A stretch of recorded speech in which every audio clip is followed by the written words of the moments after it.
विभूषितकरान् नवनीरदाभात् पीताम्बरात् अरुणबिम्बफलादरोष्ठात् पूर्णेन्दुसुन्दरमुखात् अरविन्दनेत्रात् कृष्णात् परं किमपि तत्त्वम् अहं न जाने।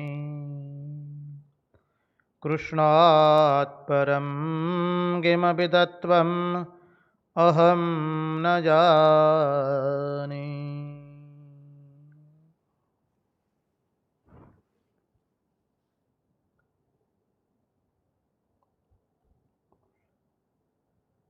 स्वस्ति श्रीगणेशाय नमः। श्रीसरस्वत्यै नमः। श्रीगुरुभ्यो नमः। वक्रतुण्डमहाकाय सूर्यकोटिसमप्रभ निर्विघ्नं कुरु मे देव सर्वकार्येषु सर्वदा। नारायणं नमस्कृत्य नरं चैव नरोत्तमं देवीं सरस्वतीं व्यास ततो जयमुदीरयेत्। नमस्ते शारदे देवी सरस्वती मतिप्रदे वसत्वं मम जिह्वाग्रे सर्वविद्याप्रदा भव। गुरुर्ब्रह्मा गुरुर्विष्णु गुरुर्देवो महेश्वरः गुरुर्साक्षात् परब्रह्म तस्मै श्रीगुरवे नमः। सच्चिदानन्दरूपाय विश्वोत्पत्त्यादिहेतवे तापत्रयविनाशाय श्रीकृष्णाय वयं नुमः। ॐ नमः परमहंसास्वादित चरणकमलचिन्मकरन्दाय भक्तजनमानसनिवासाय श्रीरामचन्द्राय विश्वसर्गविसर्गादि नवलक्षणलक्षितं श्रीकृष्णाख्यं परं धाम जगद्धाम नमामि तत्। ॐ स्थापकाय च धर्मस्य सर्वधर्मस्वरूपिणे अवतारवरिष्ठाय रामकृष्णाय ते नमः। मुखं करोति वाचालं पङ्गुं लङ्घयते गिरिं यत्कृपात्वमहं वन्दे परमानन्दमाधवम्।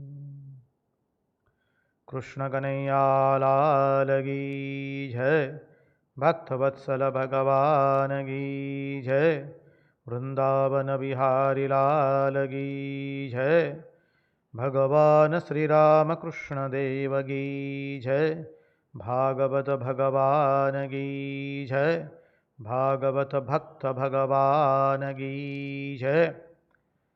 ओम नमो भगवते वासुदेवाय। नारायण नारायण नारायण नारायण। सर्वप्रथम हम पूज्यपाद स्वामी आदि भवानंद जी महाराज जी के चरणों में सश्रद्धेय प्रणाम निवेदित करते हैं।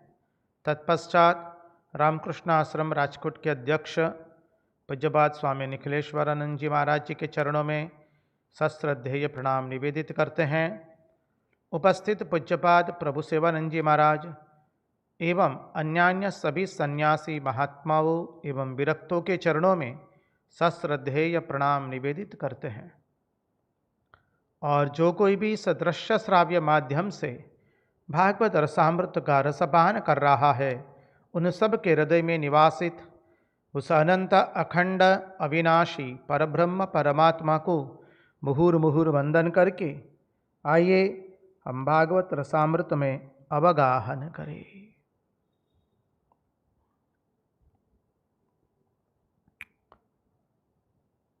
यं प्रव्रजन्धमनुपेतमपेतकृत्यं द्वैपायनो विरहकातर आजुहाव पुत्रेति तन्मयतया तरवोऽभिनेदु तं सर्वभूतहृदयं मुनिमानितोऽस्मि।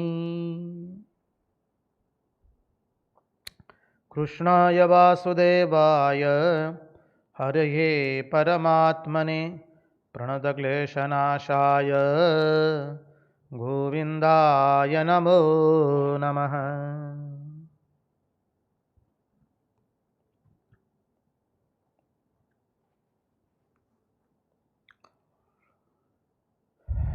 नारायण नारायण नारायण नारायण।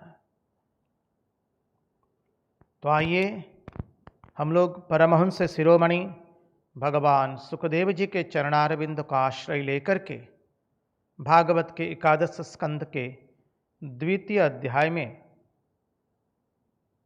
नवयोगेश्वर एवं निमि राजा के संवाद में प्रवेश करें। तो कल हमने देखा था अंत के अंदर में जब कोई बड़े आते हैं, गुरुजन आते हैं, ज्येष्ठ आते हैं, तो हम उठ करके उनको वंदन क्यों करते हैं।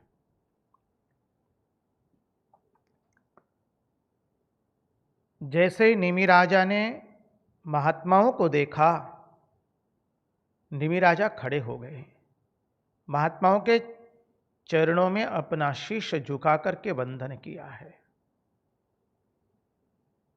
धर्म सत्ता राजसत्ता से श्रेष्ठ है, धर्म सत्ता सर्वोपरि है।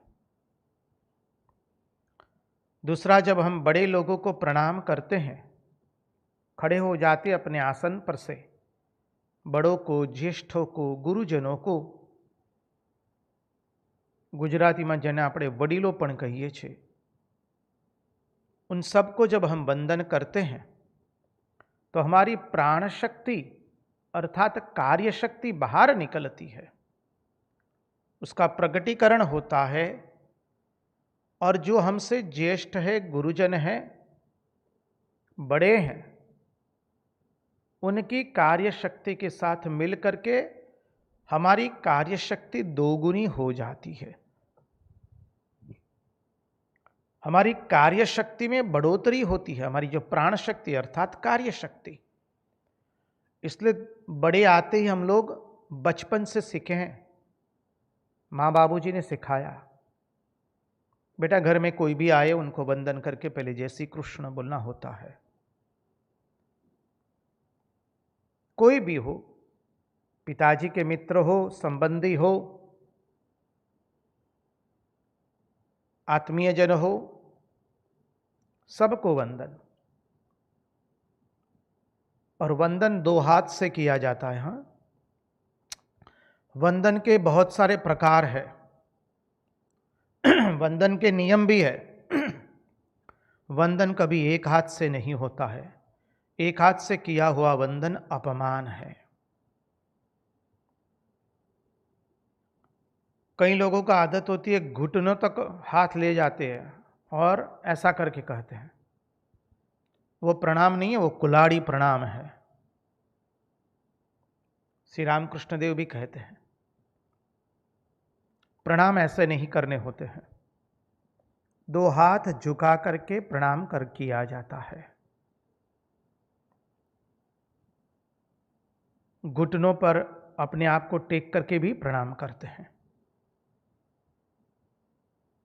ईश्वर गुरु को साष्टांग दंडवत प्रणाम करते हैं, अवतार को दंडवत प्रणाम करते हैं। सन्यासियों को जो गुरु के अतिरिक्त है उनको घुटनों पर टेक कर प्रणाम करते हैं। ज्येष्ठ को, बड़ों को दो हाथ और अपना मस्तिष्क कमर से झुक कर हम प्रणाम करते हैं। माताएं घुटने टेक कर प्रणाम करती है।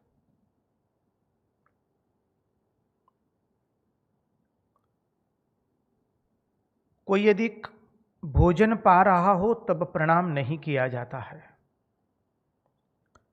कोई यदि बिस्तर पर लेटा हुआ है तो प्रणाम नहीं किया जाता है। प्रणाम के नियम है।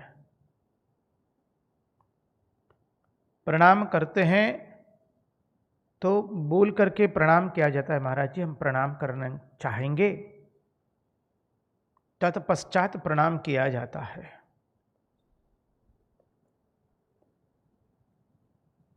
अपने यहाँ प्रथा है, वैदिक सनातन धर्म में जब कोई सन्यासी के पास जाते हैं, कोई नए सन्यासी है, उनके पास सत्संग करने गए हैं, तो अपने यहाँ हम लोग बचपन से देखते आए, कुटुंब की प्रणाली भी रही, वैदिक सनातन धर्म की प्रणाली है।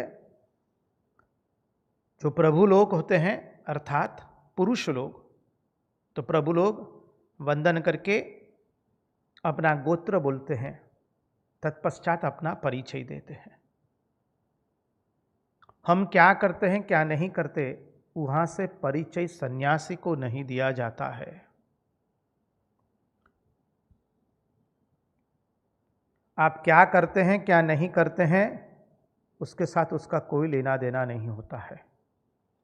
आप आए हैं भगवान की कथा सुनने, बस आप आइए। आप क्या करते हैं, किस लिए आए हैं, क्या काम धंधा है, उसका उसके साथ कोई लेना देना नहीं है।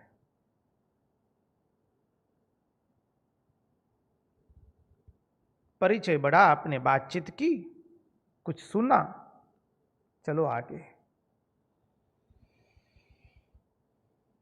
अन्यथा हम क्या करते, हम कौन हैं, वो बताने के लिए हम सन्यासी के पास नहीं जाते हैं।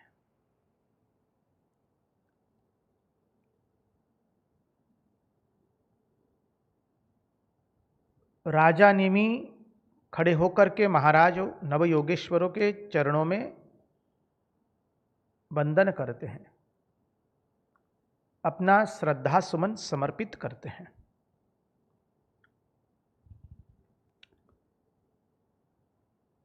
और राजा नेमी कहते हैं कि महाराज हम लोगों का कितना भाग्य है कि आप जैसे महान संत हमारे यहां पधारे हैं, हम तो भाग्यवान हो गए। आप जैसे भगवान में मन रखने वाले, भगवान के अतिरिक्त कुछ जानते ही नहीं है, जो भगवान को प्रेम करते हैं और भगवान जिनको प्रेम करते हैं, ऐसे महान साधु महात्मा लोग आज मेरे दरबार में पहुंचे हैं। मैं भाग्यवान हो गया। सन्यासी कोई राजकीय नेता के साथ अपना फोटो खिंचवाया और उसमें अपनी बड़ाई करे, वो योग्य नहीं है।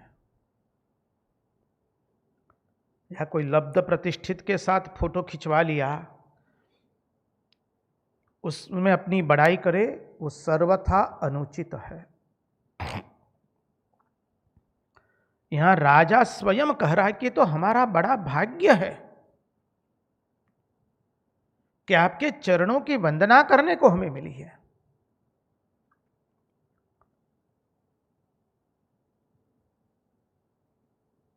कितना सुंदर सिद्धांत प्रस्तुत किया है, क्योंकि सन्यासी के लिए इस जगत का कोई मूल्य नहीं होता है।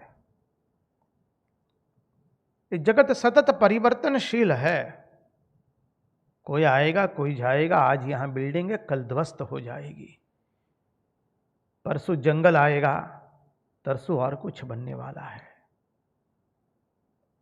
इसलिए श्री रामकृष्ण देव ने कहा है, ओ हृदय जगत यदि सत्य होता तो मैं कामार पुकुर को सोने से मढ़ देता। देखिए 150-200 साल पहले भारत के कितने कितने रजवाड़े थे, और इन रजवाड़ों ने कितनी जंगें खेली है। आज वो सब रजवाड़े कहाँ गए?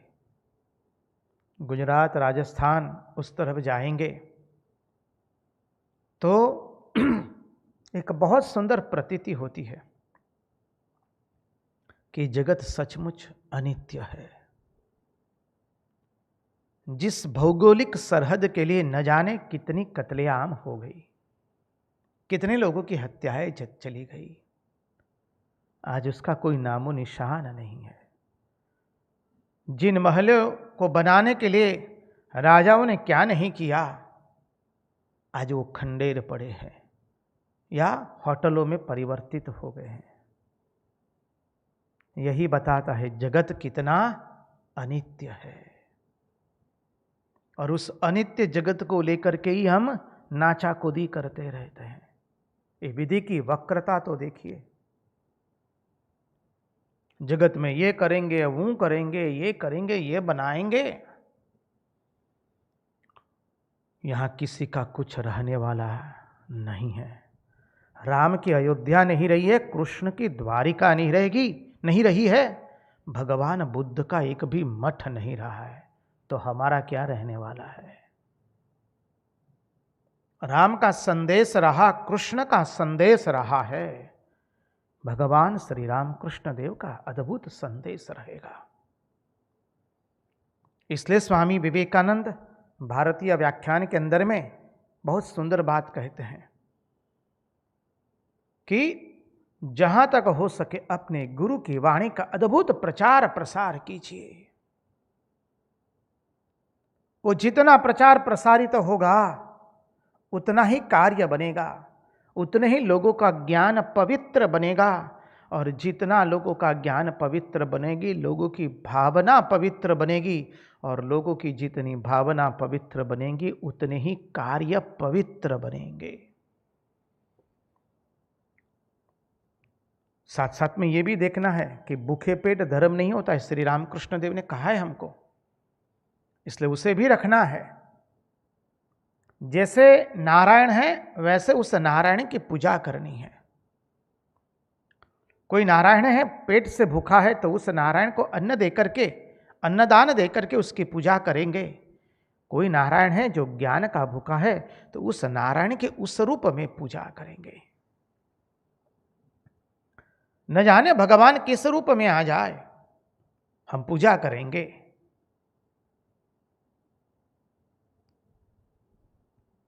तो मुख्य बात है जगत अनित्य है। आने वाला जो चिंतन है इसी धरातल पर खड़ा है। महात्मा लोग हमको अत्यंत गुडार्थ में ले जा रहे हैं। देखिए, विदेह राजा ने कहा महात्माओं की पूजा की, ऐसा नहीं आते ही उनको कह दिया अच्छा महाराज जी सत्संग सुनाइए। बैठाला है, उनको बिठाया है, आसन दिया, पूजन किया है महात्माओं का, पाद पूजन किया, अर्घ्य दिया, आचमन किया, करवाया, आसन पर बैठाया है, पूजन किया, उनको स्वस्थ होने दिया। तत्पश्चात कहा कि आज हम अत्यंत पवित्र हो गए, हम अत्यंत भाग्यवान हो गए, हमको दुर्लभ वस्तु की प्राप्ति हो गई।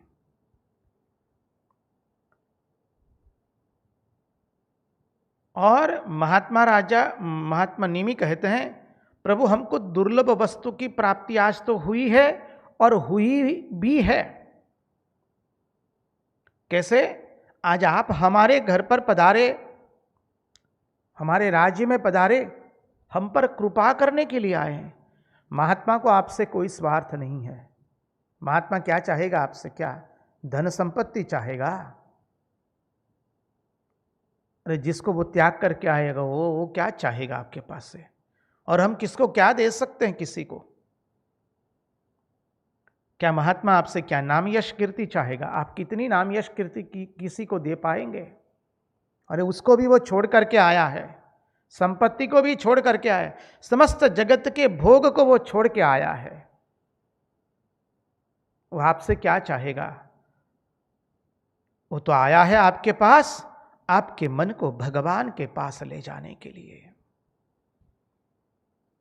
हमारे मन में जो उद्वेग है उस उद्वेग को शांत करने के लिए,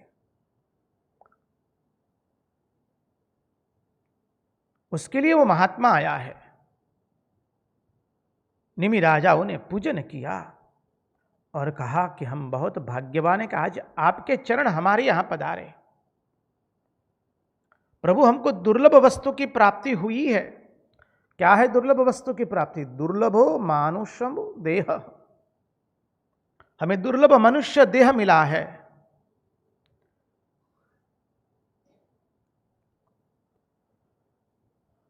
मनुष्यत्व मुमुक्षत्व महापुरुष संश्रय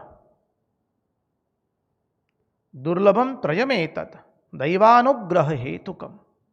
मनुष्यत्व मुमुक्षत्व महापुरुष संश्रय, भगवत्पाद कहते हैं हमारे, मनुष्य जन्म मिलना अत्यंत मुश्किल है।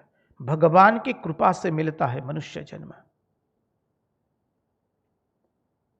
और मुमुक्षत्व, मुक्त होने की इच्छा, और महापुरुषों का संग, वो तो भगवान का अनुग्रह नहीं होगा तो मिलेगा नहीं।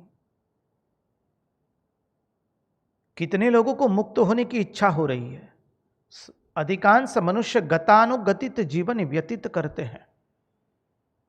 उम्र हुई, युवान हुए, शिक्षा ली, अपने पैरों पर खड़े हो गए, धन अर्जित किया, ब्याह किया, संतान हो गए, खुद वृद्धावस्था में आ गए, बोले अब चलो। उनको इस संसार से मुक्त होने की कतई इच्छा नहीं होती है। वो तो चाहते कि हमारे बच्चे कच्चे और भी बड़े, पौत्र पोता पोती नाता नाती और बड़े, और हम उन लोगों के बीच में सदैव रहते रहे और हमें आनंद का अनुभव होता है।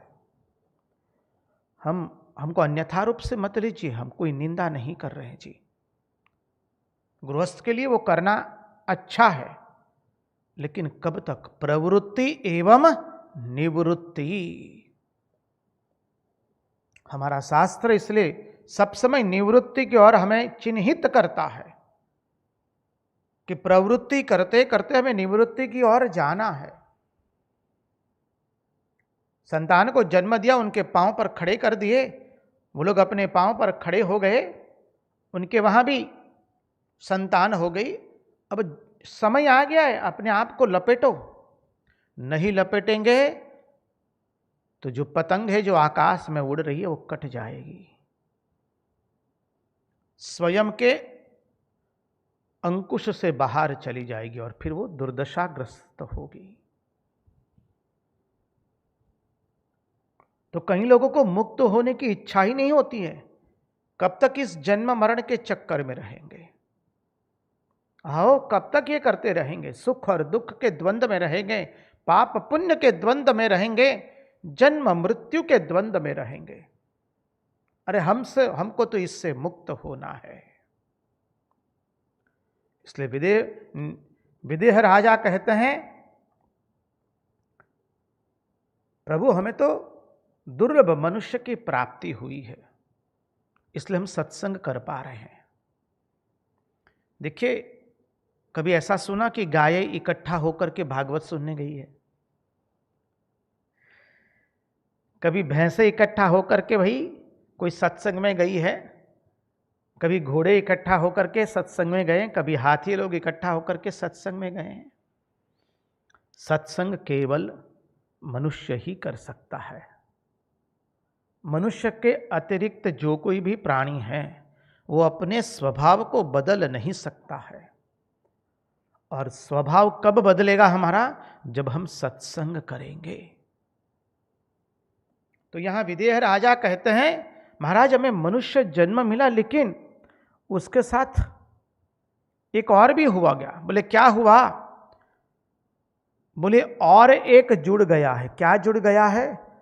बोले एक क्षणभंगुर है, बुदबुदे की जैसा है, पानी के बुदबुदे की जैसा। वो बुदबुदा कब फट जाएगा किसी को मालूम नहीं है। न जानियो जान की नाथे काले शू थवा नूछे। किसी को मालूम नहीं है कल क्या होने वाला है। अरे 2 घड़ी के बाद क्या होने वाला है किसी को मालूम नहीं है। कल तो बहुत लंबा हो गया। अन्यहानि भूतानि गच्छन्ति यम मंदिरम स्थिरत्वामिच्छन्ति किमाश्चर्य मतः परम। धर्मराज युधिष्ठिर ने यक्ष को यही तो कहा, सबसे बड़ा आश्चर्य तो यही है कि प्रतिक्षण हम मृत्यु के मुख में जा रहे हैं, लेकिन हम समझते कि हम तो सदैव रहने वाले हैं और इस तरह से इस जगत का उपभोग करते हैं। जगत के भोगों में हम मस्त है। हमारा जीवन तो एक जल के बुदबुदे की तरह है, कब फूट जाएगा उसका कोई ठिकाना नहीं है।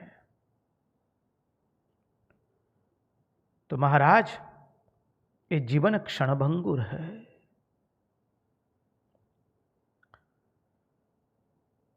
इस क्षणभंगुर जीवन को प्राप्त करके यदि हमने सत्संग न किया तो महाराज जीवन व्यर्थ गया। इसलिए आज हमें मनुष्य जन्म भी प्राप्त है, भगवान का अनुग्रह है कि आप जैसे महान महात्मा लोग हमारे घर पर आए हैं।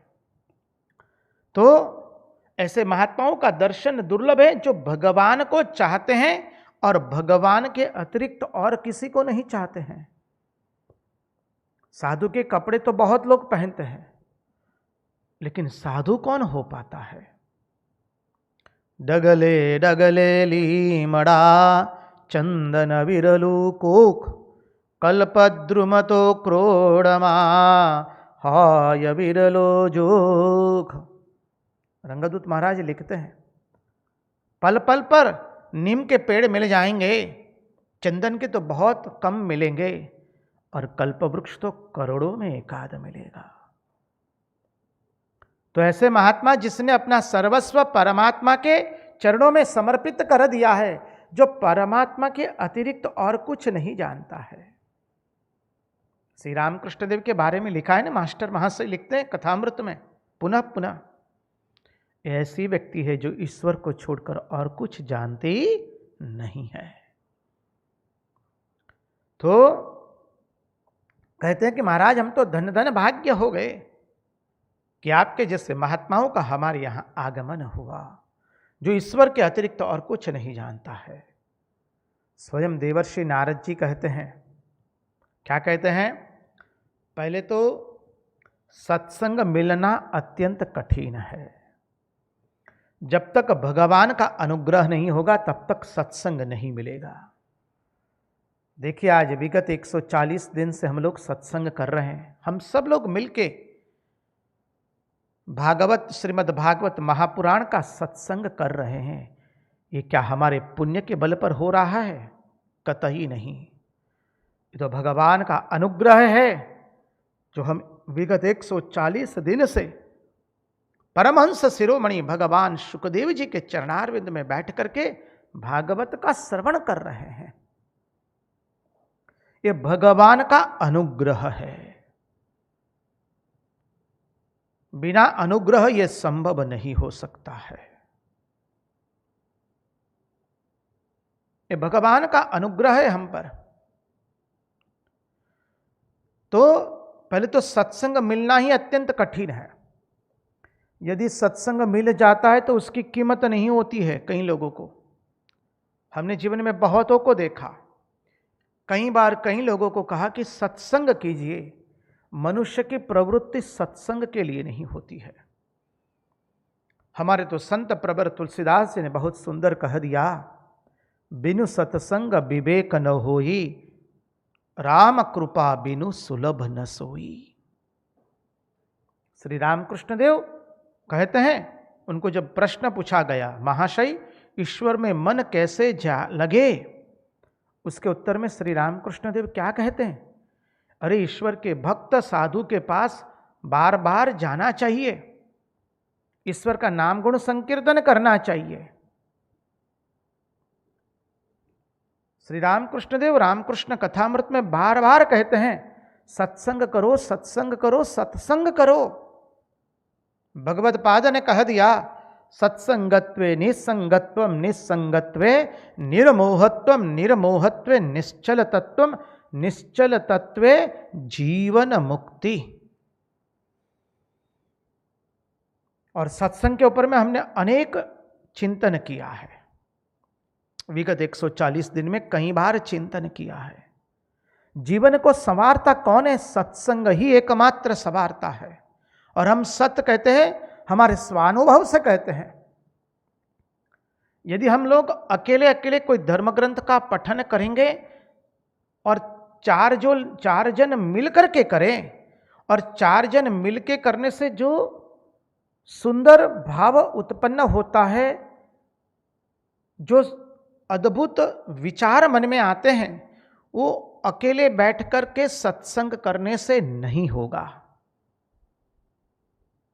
समष्टि सत्संग की अपनी एक महिमा है। इसलिए देखिए, सनत कुमार लोग जो है, सनत कुमार, सनक, सनंदन, सनातन एवं सनत कुमार, उसमें से कोई एक बोलता है, बाकी के 3 श्रवण करते हैं। क्यों? वो बताता है कि भाई सत्संग जब मिल करके करेंगे तो हमारे चिंतन की धारा भी विस्तृत होती है, मन में अद्भुत नए नए चिंतन होता है भगवान की कृपा से। तो बिनु सत्संग विवेक न होई, सत्संग के बिना विवेक नहीं होता है। पूजा पाठ करना अच्छा है, करना ही चाहिए, लेकिन साथ साथ में सत्संग भी करना चाहिए। जब तक हम सत्संग नहीं करते हैं तब तक हमारी जो मूढ़ बुद्धि है उस पर प्रहार नहीं होता है, उस पर विवेक का प्रहार होता है। सत्संग से मूढ़ बुद्धि पर विवेक का प्रहार होता है, तब हमारा विवेक जगता है। तो स्वयं नारद जी कहते कि सत्संग मिलना अत्यंत दुर्लभ है, और सत्संग मिलने के बाद पहचान में आ जाए कि ये सत्संग हमारे जीवन के लिए सर्वोत्कृष्ट है, वो भी अत्यंत दुर्लभ है। कई लोग सत्संग में आते हैं, शारीरिक रूप से बैठते हैं, मानसिक रूप से अनुपस्थित रहते हैं। कहते हैं फिजिकली प्रेजेंट, मेंटली एब्सेंट।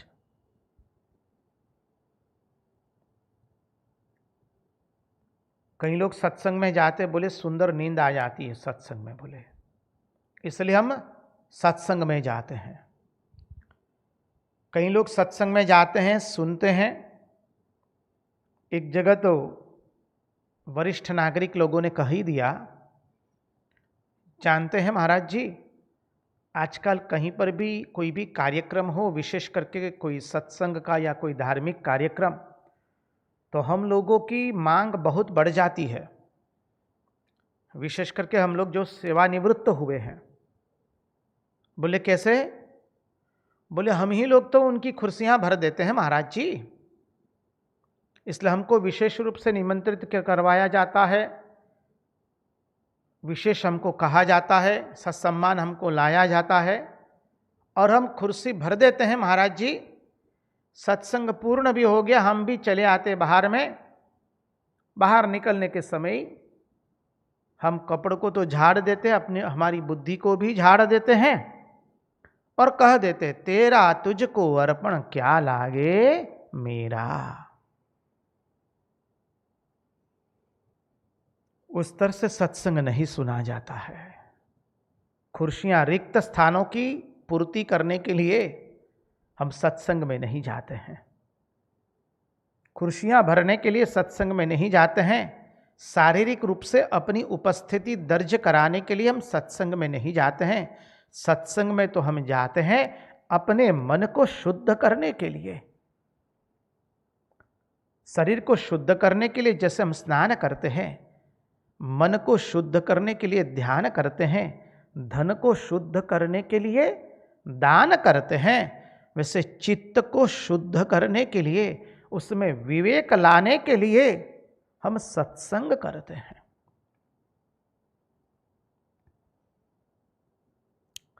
तो सत्संग प्राप्त भी हो जाए तो पहचानने में नहीं आता है। अरे इनको तो कितनी बार सुने हैं जी, कितना और सुने। किसी के शरण में आकर यहाँ आए हैं, ठीक है, उनको अच्छा लगे कि भाई हम भी सत्संग में आए, 5-10 मिनट बैठ गए, जाने के समय कह दिया ठीक है जी हम चलते हैं, जय माता दी, जय श्री कृष्ण, फिर मिलेंगे।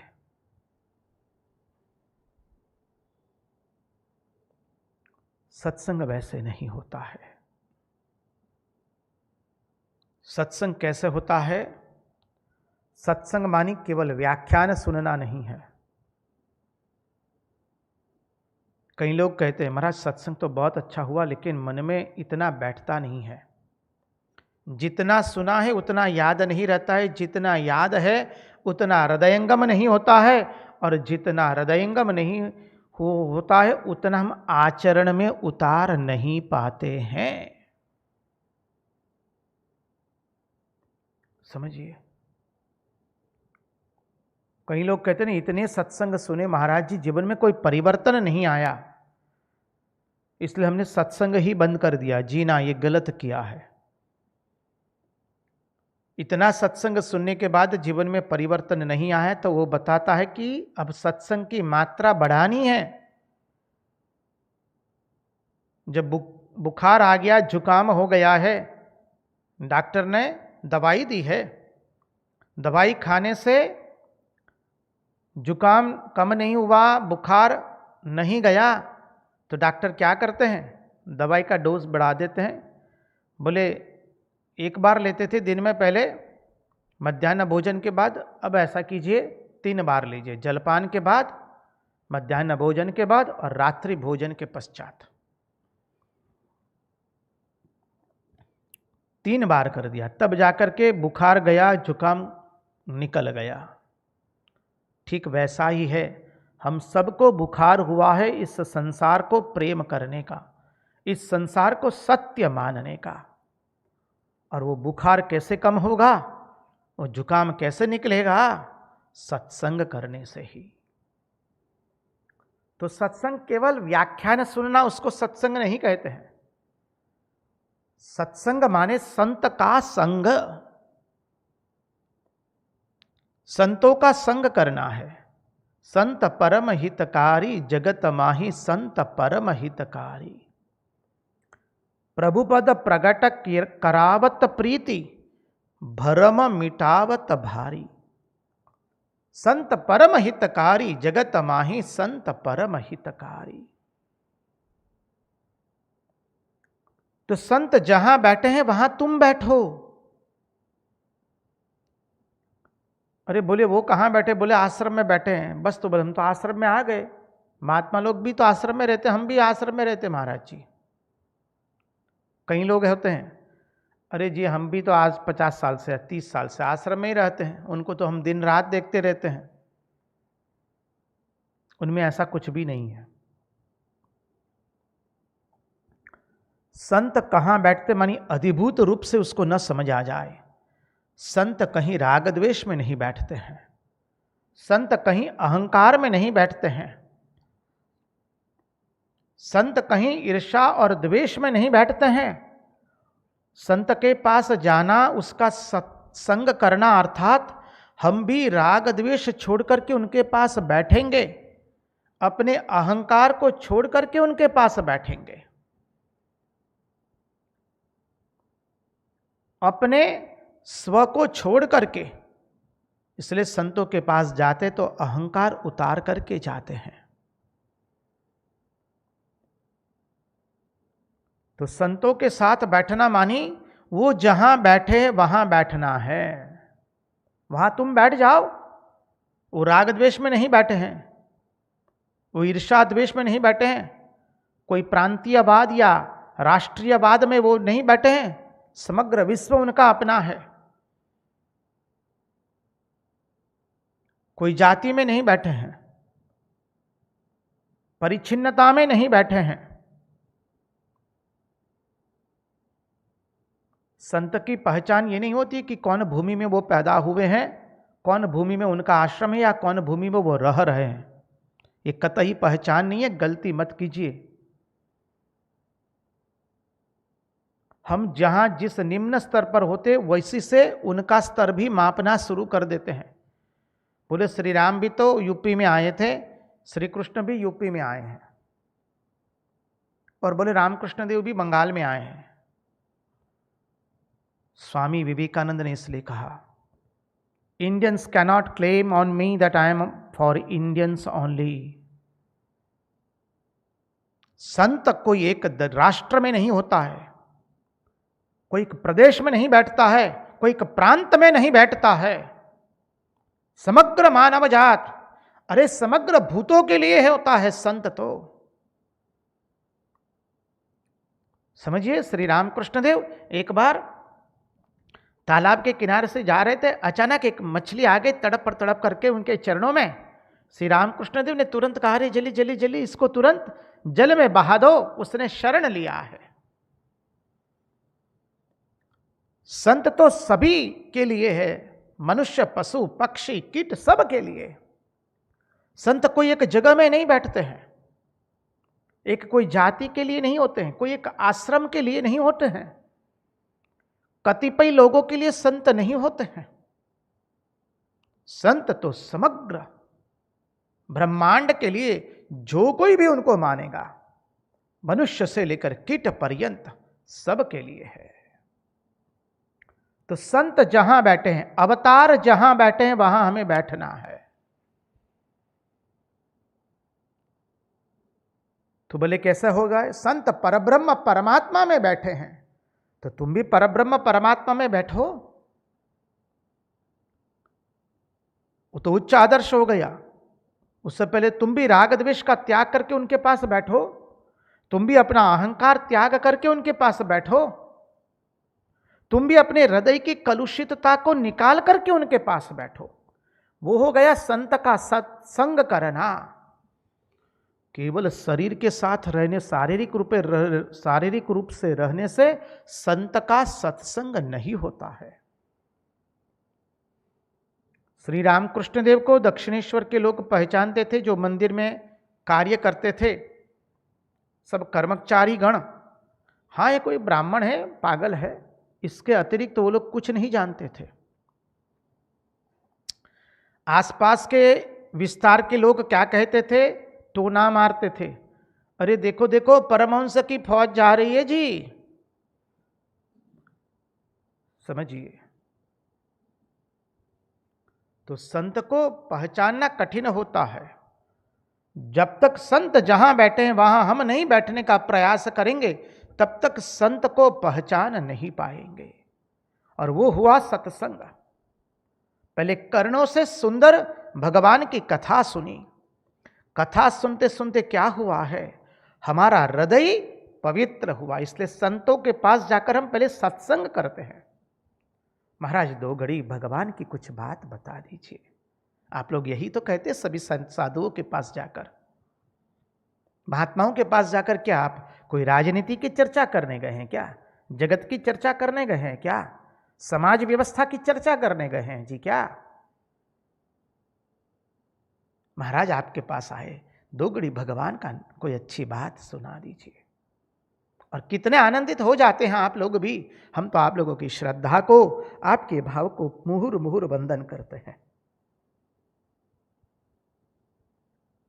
संत के पास जाकर आप भगवत प्रसंग सुनना चाहते हैं, और प्रसंग सुना, हृदय में धीरे धीरे वो उतरता है। कर्ण के माध्यम से उतरा, हृदय में धीरे धीरे वो आसन बनाता है, और धीरे धीरे राग द्वेष जाने की शुरुआत होती है।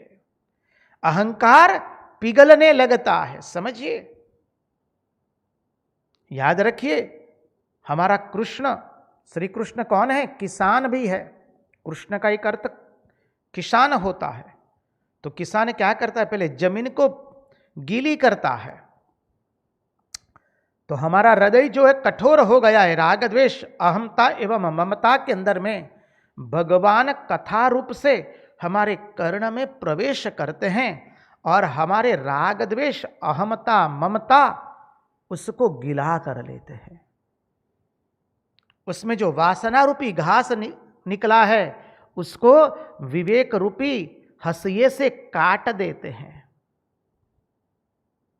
उसमें जो अहमता एवं ममता रूपी कंकण पड़े हैं, भगवान वो चुन चुन करके बाहर फेंक देते हैं। अब फिर भगवान का आसन तैयार हो गया। इसलिए कथा तो भगवान की दासी है जो भगवान को ले आती है। कीर्ति कीर्ति भगवान का ही दान कर देती है। अपने सामर्थ्य से जो अधिक दे उसका नाम है उदार। तो भगवान की कीर्ति सुनते सुनते भगवान की कीर्ति भगवान का ही दान कर देती है।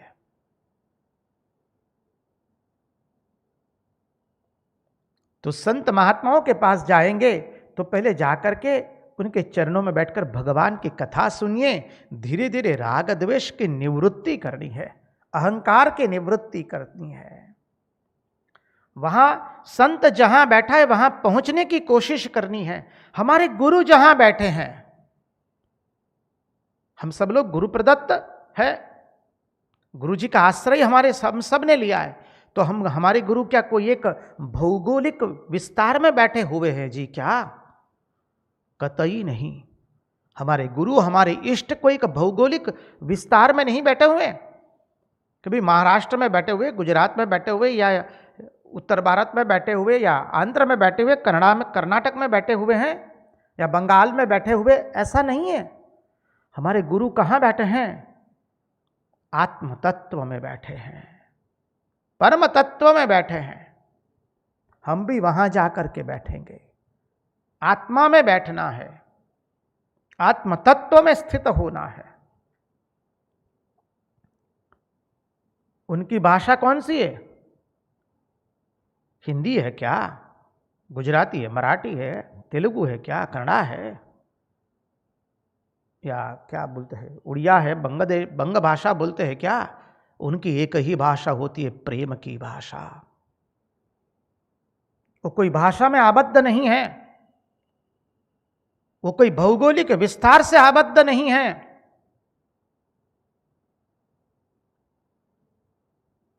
वो आत्मा में बैठे हुए, परमात्मा में बैठे हुए, उनमें ना राग है न द्वेष है। प्रेम की भाषा वो समझते हैं। ये सिद्धांत समझना है। तो बोले उनके वहां पहुंचने की कोशिश तो करो। तो बोले कैसे पहुंचेंगे उनके पास? बोले उनके पास पहुंच जाओगे तो उनके पास खजाना है। क्या खजाना है?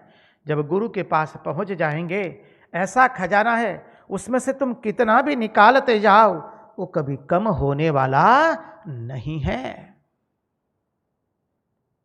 हम सब अभी भागवत भगवान की शरण में आए हैं, भागवत भगवान का सत्संग कर रहे हैं।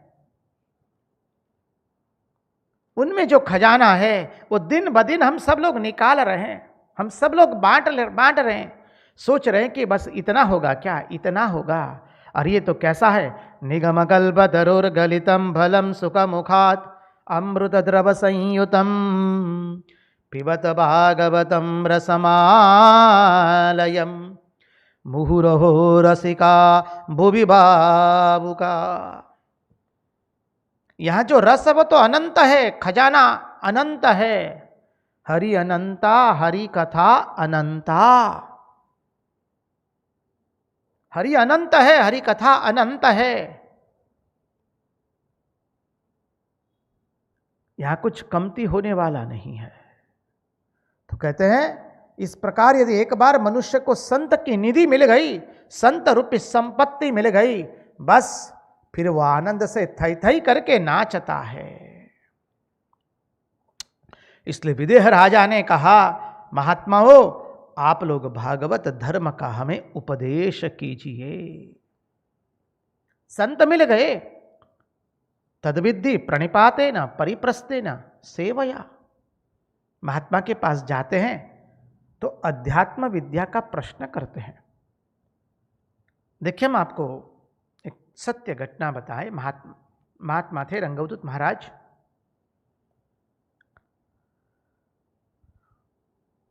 रंगवदूत महाराज के पास बहुत लोग आते थे, साधक लोग।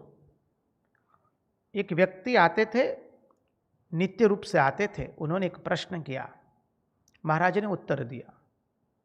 दूसरी मुलाकात में दूसरा प्रश्न किया, उत्तर दिए। पुनः पुनः प्रश्न कर रहे, महाराज पुनः पुनः उत्तर देते हैं। और कहा उनको, ये तुम प्रश्न केवल प्रश्न करने के लिए कर रहे हो या उसको जीवन में उतारते भी हो?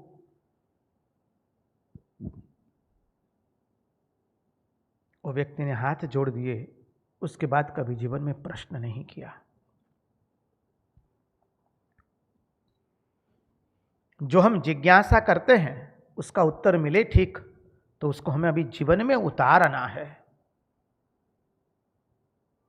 Religion is realisation. धर्म वो अनुभूति की वस्तु है। पहले तो प्रश्न तो करना पड़ेगा, जिज्ञासा तो व्यक्त करनी ही पड़ेगी। जिज्ञासा व्यक्त करेंगे तब तो कुछ महात्मा के मुंह से सुन पाएंगे। और महात्मा के पास गए, अरे भगवान की कथा सुनने के लिए तो गए हैं, सुनने के बाद उसको जीवन में उतारना है। तो यहां पर राजा विदेह ने कह दिया, महाराज हमें भागवत धर्म का उपदेश कीजिए, हमें भागवत धर्म का वर्णन की सुनाइए हमको। क्योंकि भगवान ने अपनी प्राप्ति के लिए अपने स्वयं श्रीमुख से भागवत धर्म का वर्णन किया है। उस भागवत धर्म का हम श्रवण करना चाहते हैं, हम रसपान करना चाहते हैं, आप उनका वर्णन कीजिए। और तुरंत विदेह राजा साथ में एक शब्द बोल देते हैं। शब्द क्या है? विदेह राजा कहते हैं, यदि न श्रूयते क्षमम। यदि प्रभु आप उचित समझे हम लोगों को, महाराज यदि आप हम लोगों को जानने योग्य समझे, यदि हमें योग्य समझे आप, तो आप हमें सुनाइए कृपा करके। क्या सुनाइए? भागवत धर्म का उपदेश दीजिए।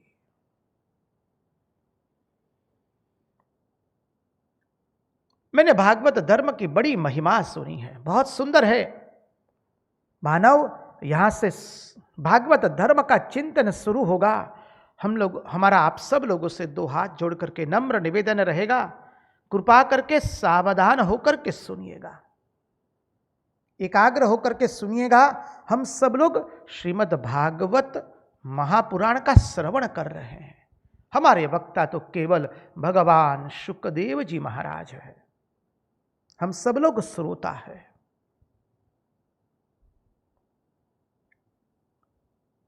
मैंने भागवत धर्म की बड़ी महिमा सुनी है, महाराज कृपा करके भागवत धर्म की महिमा सुनाइए। यही ही प्रसन्न प्रपन्नाय दास्यत्यात्मानमव्ययः दास्यत्यात्मानमव्यजः।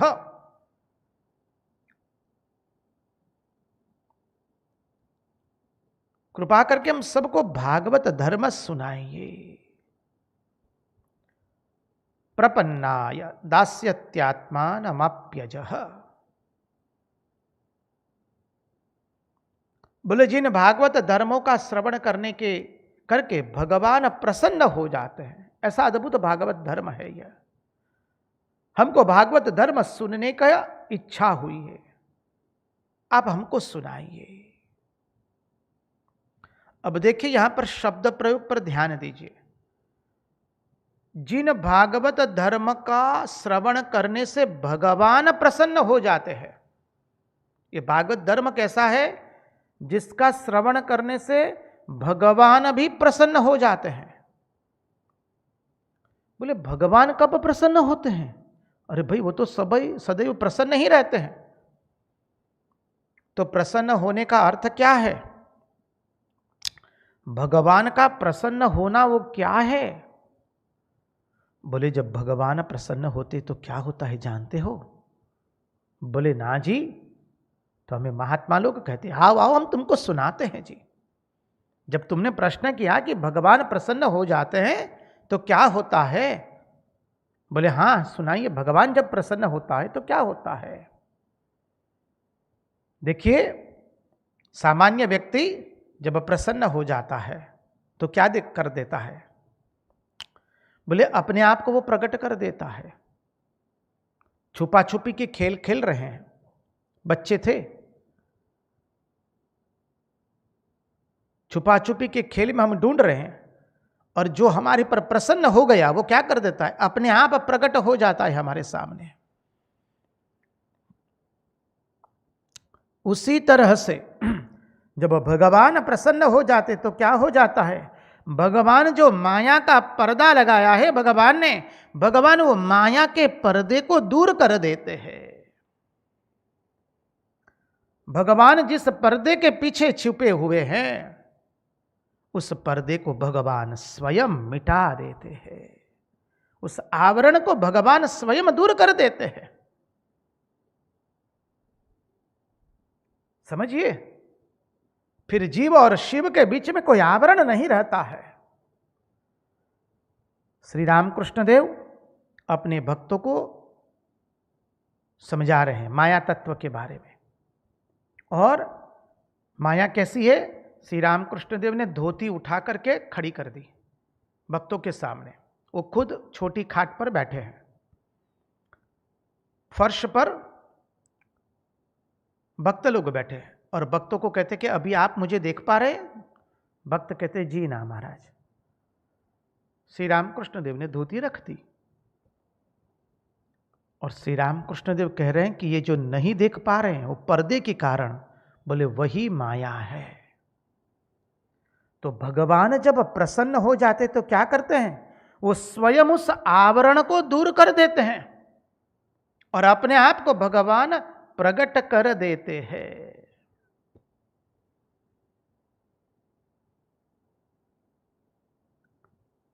असल में हमारे और भगवान के बीच में जो आवरण है वही समस्या है, वही रुकावट है। हमारे और भगवान के बीच में एक आवरण आ गया है। जहां पर्दा न हो वहां प्रसन्नता होती है, जहां पर्दा नहीं होता है वहीं तो अपने आत्मीयता होती है। जहां पर्दा हो गया वहां आत्मीयता नहीं आवेगी। जहां जीव और ईश्वर के भीतर कोई छिपाव नहीं रहे वही भगवान का प्रसाद है। जीव और ईश्वर के बीच में कोई छिपाव नहीं है, वही भगवान का प्रसाद है। इसलिए कहा अपनों के साथ कहीं माया की जाती है क्या? कभी नहीं की जाती है। बचपन में खेल खेलते थे, बड़े लोग भी हमारे साथ खेल खेलते थे, भिन्न भिन्न प्रकार के मुखटिया पहन लेते थे। कभी हाथी का पहन लिया, कभी शेर का पहन लिया, कभी और किसी प्राणी का पहन लिया, बंदर का पहन लिया। ऐसे करके आ जाते थे मुखोटे पहन पहन करके हमारे सामने। और बच्चे डर जाते हैं तो क्या होता है, तुरंत वो खोल देते, स्वयं खोल देते हैं। और तब क्या होता है, बच्चा तुरंत कह देता अरे ये तो बाबूजी है, ये दादाजी है, नाना जी है। वैसे ही जब भगवान प्रसन्न हो जाते हैं तो भगवान ने जो माया का मुखोटा पहना है ना, भगवान वो आवरण स्वयं मिटा देते हैं। भक्त को मिटाना नहीं पड़ता है। इसलिए कहा प्रपन्नाय दास्यत्यात्मानमप्यजः। जो भगवान के शरणागत होता है भगवान उसको अपनी आत्मा को ही उठाकर दे देते हैं, उसको भगवान आत्मदान करते हैं। भगवान जब प्रसन्न हो जाएंगे तो क्या करेंगे, अपने आप का दान कर दिया। न पोतानु कशुराख्यू अहम चिद वन्निमनाख्यू करे निज दान जो सोई दिगंबर हो तो ऐसा हो। करे निज दान जो सोई, जिसने स्वयं का दान कर दिया। निज अर्थात स्वयं। करे निज दान जो सोई दिगंबर हो तो ऐसा हो, दिगंबर हो तो ऐसा हो। जो स्वयं का दान कर दे, तो जब भगवान प्रसन्न हो जाते तो स्वयं का दान कर देते, आत्मदान कर देते हैं। भगवान उसको अपना आत्मदान कर देते हैं। यदि आप अपने को छिपाएंगे तो भगवान भी अपने आप को छिपा लेंगे। और यदि हम अपने आप को हम भगवान के सामने प्रकट कर देते हैं, प्रभु हम जैसे भी है आपके हैं और ऐसे हैं। फिर भगवान भी अपने आप को छिपाते नहीं हैं। यदि हमने भगवान से कुछ छिपाया, यदि हमने भगवान से अपने आप को छिपाया, तो फिर भगवान भी छिपाते हैं। भगवान अपने आप को प्रकट नहीं करते हैं। इसलिए हमें भगवान के सामने स्वयं को कभी छिपाना नहीं है। अपने को नहीं छिपावेंगे तो भगवान भी अपने को बिल्कुल नहीं छिपाएगा। यह तो आत्मा का प्रकाश है। अजन्मा होने पर भी भगवान अपने को प्रकाशित कर लेते हैं। तो ये हो गया, भगवान प्रसन्न होने पर स्वयं का दान कर देते हैं, आत्मा का दान करते हैं। आगे का चिंतन, उसके पहले पूज्य महाराज जी से एक नम्र निवेदन रहेगा, एक सुंदर भजन का रसास्वाद कराइए नाम संकीर्तन का, तत्पश्चात हम प्रवेश करेंगे। नामावली है, आप सब लोग ये नामावली जानते भी होंगे, नित्य पठन भी करते होंगे, नित्य गाते भी होंगे। उसका शब्द है राम स्वरूपा कृष्ण स्वरूपा, राम कृष्ण नमस्तुते, सकल स्वरूपा शांत स्वरूपा, परमहंसा नमोस्तुते। हम गाएंगे, महाराज भी गाएंगे, हम सब लोग मिल करके, आप सब लोग उसमें सम्मिलित हो जाइए। राम स्वरूपा कृष्ण स्वरूपा, राम कृष्ण नमोस्तुते, राम स्वरूपा कृष्ण स्वरूपा, राम कृष्ण नमोस्तुते, सकल स्वरूपा शांत स्वरूपा, परमहंसा नमोस्तुते, सकल स्वरूपा शांत स्वरूपा, परमहंसा नमोस्तुते, राम स्वरूपा कृष्ण स्वरूपा, राम कृष्ण नमोस्तुते, सकल स्वरूपा शांत स्वरूपा, परमहंसा नमोस्तुते, राम स्वरूपा कृष्ण स्वरूपा, राम कृष्ण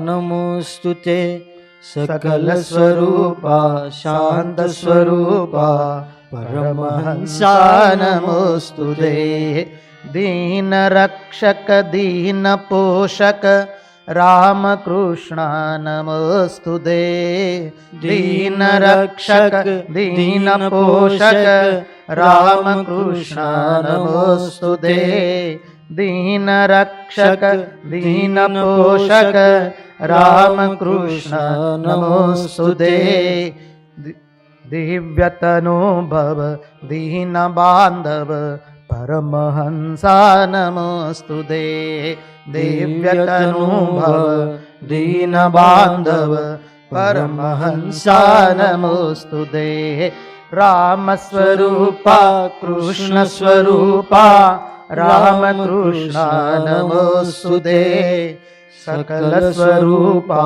शांत स्वरूपा, परमहंसा नमोस्तुते, राम स्वरूपा कृष्ण स्वरूपा, राम कृष्ण नमोस्तुते, सकल स्वरूपा शांत स्वरूपा, परमहंसा नमोस्तुते, दीन रक्षक दीन पोषक, राम कृष्ण नमोस्तुते, ओ दीन रक्षक दीन पोषक, राम कृष्ण नमोस्तुते, दिव्यतनु भव दीन बांधव, परमहंसा नमोस्तुते, दिव्यतनु भव दीन बांधव, परमहंसा नमोस्तुते, राम स्वरूपा कृष्ण स्वरूपा, राम कृष्ण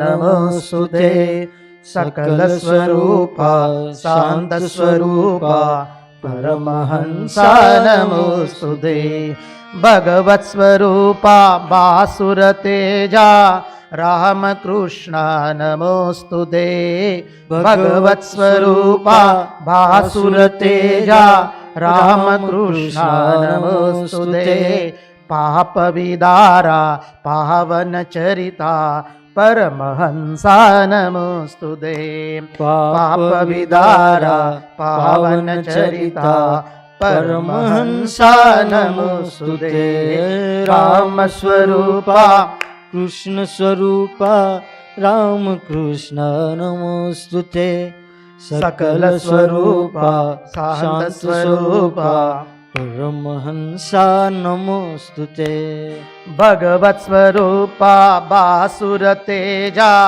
रामकृष्ण नमोस्तुते भगवत स्वरूपा भासुर तेजा रामकृष्ण नमोस्तुते पापविदारा पावनचरिता परमहंसा नमोस्तुते पाप विदारा पावनचरिता परमहंसा नमोस्तुते रामस्वरूपा कृष्णस्वरूपा रामकृष्ण नमोस्तुते सकलस्वरूपा शान्तस्वरूपा परमहंसा नमोस्तुते नीरजलोचन निर्मल सदना रामकृष्ण नमोस्तुते नीरजलोचन निर्मल सदना रामकृष्ण नमोस्तुते पतित पावना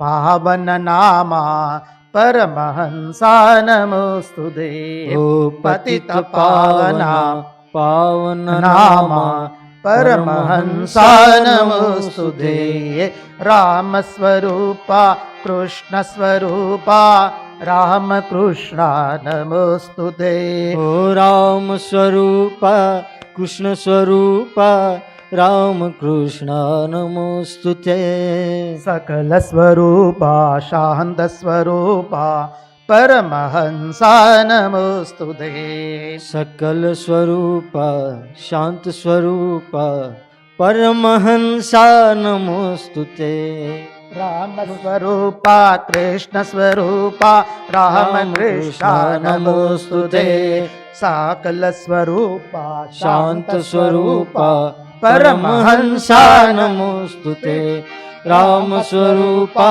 कृष्ण स्वरूपा रामकृष्ण नमोस्तुते सकल स्वरूपा शांत स्वरूपा परमहंसा नमोस्तुते दीन रक्षक दीन पोषक रामकृष्ण नमोस्तुते दीन रक्षक दीन पोषक रामकृष्ण नमोस्तुते दिव्यतनो भव दीन बांधव परमहंसा नमोस्तुते दिव्यतनो भव दीन बांधव परमहंसा नमोस्तुते रामस्वरूपा कृष्णस्वरूपा रामकृष्ण नमोस्तुते सकल स्वरूपा शांत स्वरूपा रामकृष्ण नमोस्तुते भगवत्स्वरूपा बासुरतेजा रामकृष्ण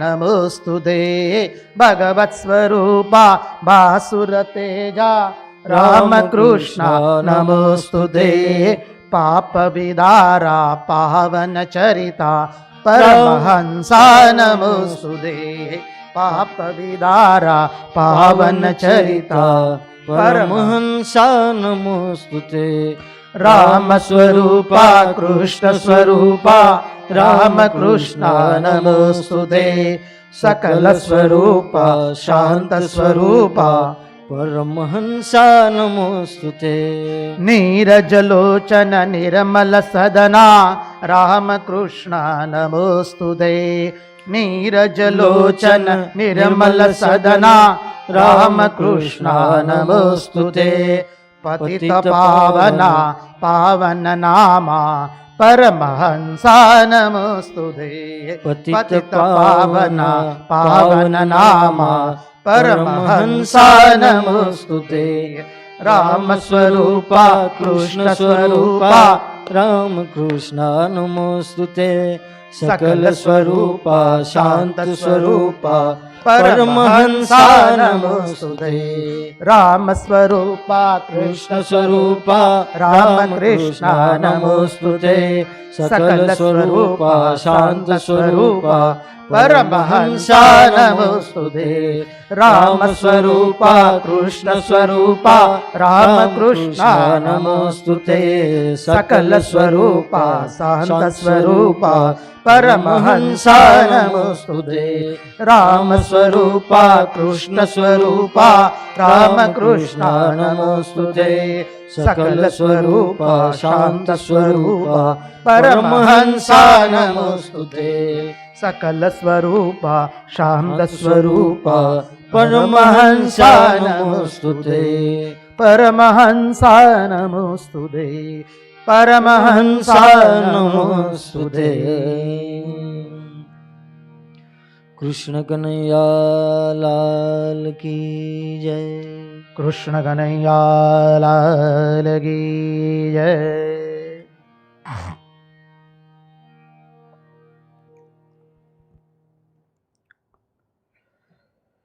इस प्रकार निमि राजा ने प्रश्न किया कि भागवत धर्म का रहस्य समझाइए।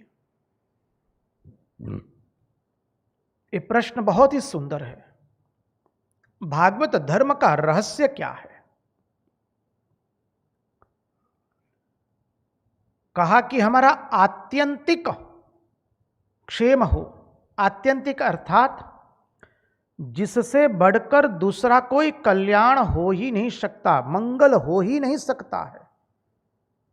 आत्यंतिक दुख निवृत्ति, परम सुख प्राप्ति, जिससे बढ़कर दूसरा कोई कल्याण, कोई मंगल न होवे, उसको कहते आत्यंतिक क्षेम अर्थात परम कल्याण। परम कल्याण के साक्षात्कार के लिए जो साधन है उसको आत्यंतिक क्षेम कहा जाता है।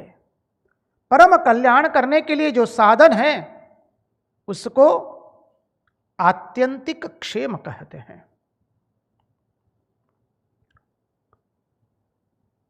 अब नवयोगींद्र उत्तर देते हैं। सब नवयोगींद्र साथ मिलकर के उत्तर नहीं दे रहे। एक एक नवयोगेश्वरों ने एक एक करके उत्तर दिया है। पहले दे रहे हैं उत्तर कवि। हमने देखा है कवि, हरि, अंतरिक्ष, प्रबुद्ध, पिप्लायन, आविर्होत्र, द्रुमिल, चमस एवं करभाजन। तो पहले उत्तर दे रहे हैं कवि ऋषि, कवि योगींद्र। क्या कहते हैं? कविरुवाच मन्ये कुतश्चिदभय मन्ये कुतश्चिदभयमच्युतस्य पादाम्बुजोपसानमात्र नित्यम् उद्विग्नबुद्धिरसदात्मभावात् विश्वात्मना यत्र निवर्तते बिहि। कविरुवाच, कवि कहते हैं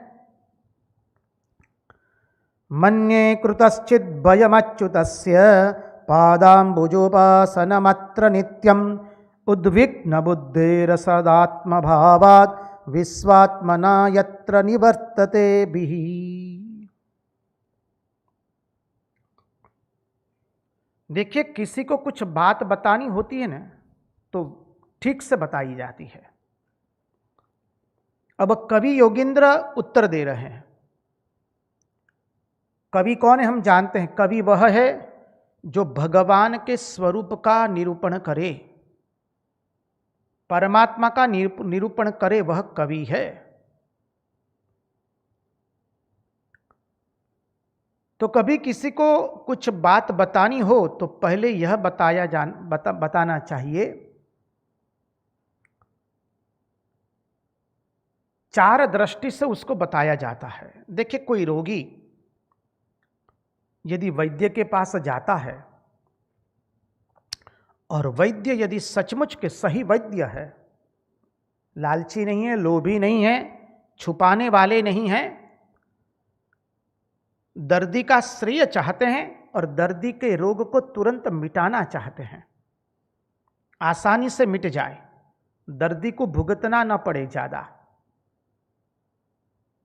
ऐसे वैद्यराज के पास यदि दर्दी जाता है तो वैद्यराज जो है वो वैद्यराज 4 बातें बताते हैं। पहली बात क्या बताते हैं? दर्दी को देख करके कहते, भाई तुम्हारे रोग का कारण क्या है समझो पहले। हम तुम्हें औषधि तो अवश्य देंगे, लेकिन औषधि खाने के बाद भी तुम्हारा रोग मिटेगा नहीं, क्योंकि जब तक तुम उसका कारण नहीं जानोगे। पहले समझो कि रोग तुमको क्यों हुआ है। तो वैद्यराज बताते पहले रोग का कारण क्या है। द्वितीय बात बताते हैं रोग का स्वरूप क्या है। तृतीय बात बताते हैं रोग की औषधि क्या है। और चतुर्थ बात बताते हैं कि इस रोग की निवृत्ति के लक्षण क्या है। 4 बातें बताई जाती है। पहले तो रोग का कारण क्या, किस लिए तुमको रोग हुआ। दूसरा, उसका स्वरूप क्या है। तुमको मधुमेह हुआ या रक्तचाप हो गया। मधुमेह अर्थात डायबिटीज जिसे आप कहते हैं, रक्तचाप अर्थात जिसे आप ब्लड प्रेशर कहते हैं, बीपी। तो तुमको रोग का कारण क्या है वो जानो। शर्करा की मात्रा ज़्यादा बढ़ गई है या आनुवंशिक रोग है, वो बताते हैं रोग का कारण क्या है। द्वितीय बताते हैं रोग का स्वरूप क्या है, कहाँ तक फैला हुआ है। तृतीय बताते तुमको हम रोग की औषधि बताते हैं, क्या करना क्या नहीं करना। और चतुर्थ बताते हैं कि जब ये रोग चला जाएगा तो उसके लक्षण क्या है।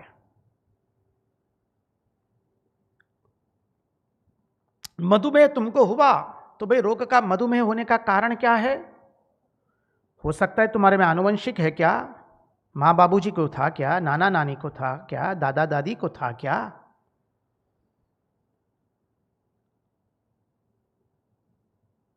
ये ढूंढते हैं। या तुमने क्या अधिक शर्करा की मात्रा ले ली है क्या, या तो तुम जो खाना खाते हो शर्करा वो तुम्हारे शरीर में वो शर्करा इतनी घुलती नहीं है, परिणाम स्वरूप तुम्हें मधुमेह हो गया। कारण बताया, रोग का स्वरूप बताया। इसी के कारण तुमको अशक्ति आ जाती है, कुछ करने की इच्छा नहीं होती है, कुछ करते हो तो तुरंत तुम्हें हाफूनी चढ़ जाती है। अब रोग की औषधि दे रहे हैं, बड़ी जड़ी बूटियां हैं, खाओ इसे। और क्या परहेजी लगानी है वो भी बता देते हैं, क्या खाना क्या नहीं खाना साथ साथ में। और वो भी बता दिया कि रोग चला गया तो समझ लो क्या होगा तुमको। बस तो यहाँ पर ये भागवत धर्म के स्वरूप का, भागवत धर्म के रहस्य का भी इस 4 दृष्टि से ही बता रहे हैं नव योगेंद्रों में से कवि योगेंद्र। कि रोग का कारण क्या है, महात्मा कवि ने ये 4 बातें बताई है। रोग का कारण क्या है तो कहते उद्विग्न बुद्धेर सदात्म भावाद।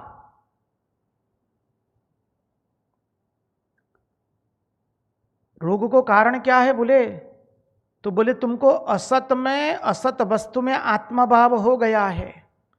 जो सत नहीं है उसमें तुमको आत्मभाव हो गया। सत्य क्या नहीं है बोले ये जगत ही सत्य नहीं है, ब्रह्म सत्य जगन मिथ्या। असत वस्तु में तुमको आत्मभाव हो गया, तुम्हारे मकान में तुमको आत्मभाव हो गया, तुम्हारी गाड़ी में तुमको आत्मभाव हो गया, तुम्हारे पास जो इलेक्ट्रॉनिक गैजेट्स है उसमें तुमको आत्मभाव हो गया। या तो तुमको तुम्हारे देह में आत्मभाव हो गया, या तो किसी एक व्यक्ति में तुमको आत्मभाव हो गया। किसी व्यक्ति में, वस्तु में या घटना में आत्मभाव तुमने कर लिया है, यही तुम्हारे रोग का कारण है। जानो पहले मधुमेह हुआ क्यों? तो तुमको जो रोग हुआ है, अरे बाबा रोग क्या हुआ है? तो रंगदूत महाराज लिखते हैं, भव रोगिनु औसड़ मोगु किमियो कीमती जानो रे, नाम सुधारस जे जन चाखे, कारण आवे पासे रे, नाम सुधारस जे जन चाखे। भवरोग हुआ है, और वो भवरोग क्या हुआ है? असत वस्तु में हमने प्रीति कर ली, शरीर के साथ प्रीति कर लिया, शरीर को मैं मान लिया, किसी व्यक्ति को अपना मान लिया। कोई न थी कोई नुआ दुनिया में आजे, तन नो तंबूरो तारो जो जे बेसुरो थाये ना, जाखो जाखो दीवो मारो जो जे रे बुझाए ना। कोई न थी कोई नुआ दुनिया में आजे, इस दुनिया में कोई किसी का नहीं है, फिर भी हम समझते हैं सब मेरे हैं। कोई किसी का नहीं है। जब बुलावा आएगा तो अकेले ही जाना पड़ेगा, अकेले आए हैं अकेले जाना पड़ेगा। All will stand around us, you know. somebody may cry, somebody will stand with morrows, face full of morrows. And please don't take me in other way, somebody will think it is good that he is passing away. Don't you know we are going to get something? चारों ओर आपकी ओर खड़े लोग रहेंगे, कोई रोते हुए रहेंगे, कोई गंभीर मुद्रा में खड़े रहेंगे, और कोई भीतर ही भीतर सोचेगा अच्छा है चले जाए तो। हमें जो प्राप्त होने वाला है, तो रोग का कारण क्या है? हमने असत वस्तु में आत्मभाव कर लिया है। असत वस्तु में आत्मभाव होने का कारण ही है यह रोग का। जो चीज है ही नहीं, जो मरने वाला है, जो धोखा देने वाला है, जो क्षण क्षण बदलता रहता है, उसी पर हमने भरोसा कर लिया। इस जगत में सब कुछ अनिश्चित है, सब कुछ परिवर्तनशील है। एक ही निश्चित है कि यहां सब समय परिवर्तन होता रहता है। देखिए, हम किसी व्यक्ति को यदि खुश करने का प्रयास करेंगे तो कितना नाचना पड़ता है। वो व्यक्ति की मानसिक वृत्ति जितनी जितनी बदलती रहती है, उतना उतना नाचना पड़ता है। उसको अभी ये अच्छा लगता है तो ऐसी बात बताएंगे, उसको ये काम अभी अच्छा लगता है तो वो कार्य करेंगे, उसको वो भोजन अभी पसंद आता है तो वो भोजन उसको निवेदित करेंगे, उनको वहां जाना अच्छा लगता है तो वहां ले जाएंगे। हम जब किसी व्यक्ति के साथ अपना आसक्ति को जोड़ देते हैं, अपनी आसक्ति को जोड़ देते हैं, किसी व्यक्ति में अपने आत्मभाव हमने कर लिया, तो हम कितने गुलाम बन जाते हैं। उस व्यक्ति को खुश करने के लिए हम कितना प्रयास करते हैं, समझिए। और वो व्यक्ति का मन जैसे जैसे बदलता रहता है, आज उसको श्रीखंड अच्छा लगता है, कल बोलता नहीं श्रीखंड अच्छा नहीं लगता है, हमको तो भाई लपसी चाहिए, तो लपसी ले आओ। आज लपसी दिया तो कल कहेगा ना ना ना ना, हमें तो लड्डू अच्छे लगते हैं, लड्डू ले आओ। तरसू कहेगा नहीं नहीं नहीं, हमें तो खमण ही अच्छे लगते हैं, तो खमण ले आओ। नहीं, हमको ये कुछ अच्छा नहीं लगता है, हमको केवल दाल चावल अच्छे लगते हैं, तो वो दाल चावल ले आओ जी। देखिए जैसे जैसे व्यक्ति का मन बदल रहा है, तो सामान्य उदाहरण दे रहे हैं, आप सब लोग अच्छी तरह से परिचित है, हम सब लोग अच्छी तरह से परिचित है। और ये जगत कितना अनिश्चित और कितना परिवर्तनशील है। एक उदाहरण से हम एक सुंदर उदाहरण दिया है विद्वान लोगों ने। एक व्यक्ति था, उसके 10 अंगुलियों में माने अंगूठा सहित उसने सुंदर सुवर्ण की अंगूठियां पहनी थी, बीच बीच में हीरे भी जड़े थे थोड़े। और वो व्यक्ति अकेले कहीं निकला है घूमने के लिए, और ऐसी जगह पहुंच गया नदी के किनारे जहां अगल बगल में कोई नहीं है। बहुत आनंदित हुआ वो। अब जल देखकर के उसका मन रहा नहीं गया। सुंदर शीतल जल है, गर्मी का दिन है, संध्या होने को आई है, स्नान करने की इच्छा हुई है। तो उसने सोचा कैसे स्नान करने के जाऊं, कोई तो है नहीं, यहां पर कुछ कपड़े बदलने की जगह भी नहीं है। तो देखा क्या किया जाए। बोले ठीक है, कोई तो है ही नहीं, कपड़े खोल देंगे, चले जाएंगे। लेकिन सोचा कि हाथ में जो 10 अंगूठियां पहनी है उसका क्या होगा, वो एक अंगूठी चली गई स्नान करते करते तो क्या करूंगा। उसने सोचा कि मैं अंगूठी कहां रखूं। तो उसको विचार आया कि जहां कपड़े खोले वहां यदि खोलूंगा और इतने में कोई आ गया और मैं स्नान कर रहा हूं तो मेरी नजर चुका के यदि कपड़े ले गया तो मेरी सब अंगूठियां चली जाएगी, क्या करूं। तो उतने में उसने देखा आकाश में एक बादल आ रहा था, और बादल खड़ा था तब। बोले हाँ, बस इस बादल जहां है उस बादल के ठीक नीचे ये जो बालू है किनारे की, उस बालू में मैं गाड़ देता हूं। उसने 10 अंगूठियां निकाल करके बालू में गाड़ दी, ताकि किसी को पता भी न चले, कोई देखे भी नहीं, और वो निश्चित रूप से स्नान कर सके। बहुत अच्छा। नारायण वो तो चले गए स्नान करने। स्नान किया, मजे से स्नान किया, पौने घंटे 1 घंटा स्नान किया, सरिता में एकदम शुद्ध हो गए, आनंदित हो गए। बाहर निकले, कपड़े पहन लिए, अब तो भाई अंगूठी पहननी है ना। तो वो अंगूठी लेने जाते तो बोलते कोई बात नहीं, बादल के नीचे अंगूठी है। अरे बादल कहाँ गया, बादल चला गया। बादल नहीं, अब वो बेचारा घबरा गया, मैंने कहाँ गाड़ी थी। मैंने तो निशाने के तौर पर रखा था कि भाई बादल जहां है उसके नीचे मैंने बालू में मेरी बिटिया को, अंगूठियों को गाड़ दिया था। अब वो व्यक्ति बादल ढूंढ रहा है, बादल नहीं है, बादल चला गया। हम सब का यही अवस्था है। हमने बहुत कुछ गाड़ करके रखा है और सोचा है काम में आवेगा। ये संसार अनिश्चित है, परिवर्तनशील है। अभी अभी इसलिए आज के सत्संग के प्रारंभ में ही हमने इसकी अनित्यता के बारे में चिंतन किया, क्योंकि इस तंतु के साथ उसको मिलाना था हमको, विचार की धरी बांधनी थी। तो संसार में एक ही निश्चित है कि संसार सतत परिवर्तनशील है, और इस परिवर्तनशीलता में ही हमने मैं और मेरा मानकर हम बैठ गए हैं। बस ये मकान मेरा है, ये चीजें मेरी है, ये शरीर मेरा है। ये शरीर मेरा नहीं है। एक समय तो बालक था, तरुण बना, युवान बना, और आज वृद्धावस्था की ओर जा रहा है।